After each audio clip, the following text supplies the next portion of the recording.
Onlar vətən uğrunda arzularından, xəyallarından, gəncliklərindən keçirlər. Ölümləri ilə ölümsüzlük qazanırlar. Sayələrində vətən bir ovuc torpaqdan başlayır. Ömürlərindən pay verir, vətəndən pay vermirlər. Rövşən İsmailov da bu amal üçün yaşayan oğullardan idi.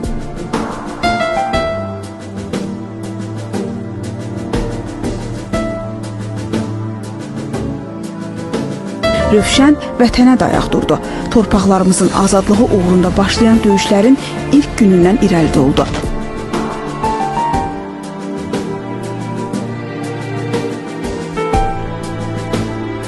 Suqovuşanın azadlığı uğrunda gedən döyüşdə qəhrəmanlığı ilə seçildi.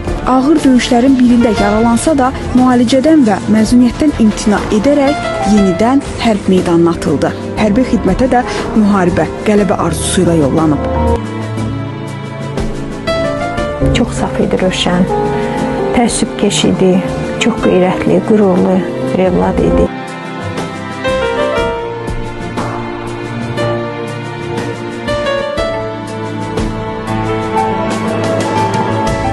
Nə qədər mənə çətin olsa da mən oğlumdan qürur duyuram. Mən fəxr edirəm ki, mən Rövşən kimi oğlum anasıyam. Ailəsinin ilkidir Rövşən. Özündən kiçik, bacı qardaşının dayağı idi.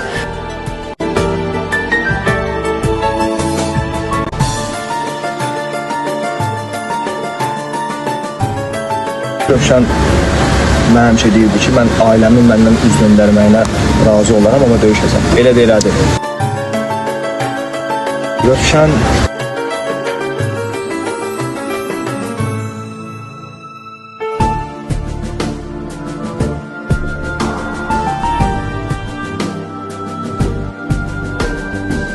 bizim bir qrup uşağın ayrı düşüb, yəni o istiqamətdə göstərdiyi qəhrəmanlıqlar, yəni biz o uşaqlardan bir növ xəbərsiz idik ki, bu uşaqlar səninlə bizim xəbərsiz olduğumuz periodda o uşaqlar qabaqda nələr ediblər, nə zərbələr indiriblər.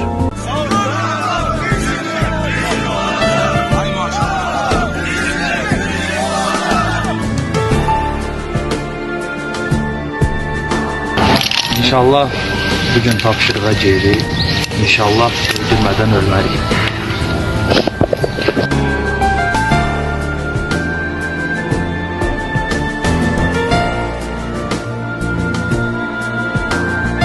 Hər bir qərarında, hər bir seçimində bizim üçün həmişə doğru olanı deyib, həmişə düzgün olanı deyirdi. Həmişə birlikdə olmağımızı istəmişdi. Rövşəni itirməyimiz bizim üçün çox ağır oldu.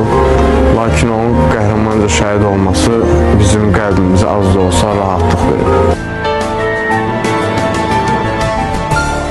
Öz bölük yoldaşları ilə bir yerdə hücuma keçiblər irəli. Yəni ağır döyüşlərdə, düşmənlə üzbəüz döyüşlərdə qəhrəmancasına şəhəlak olublar.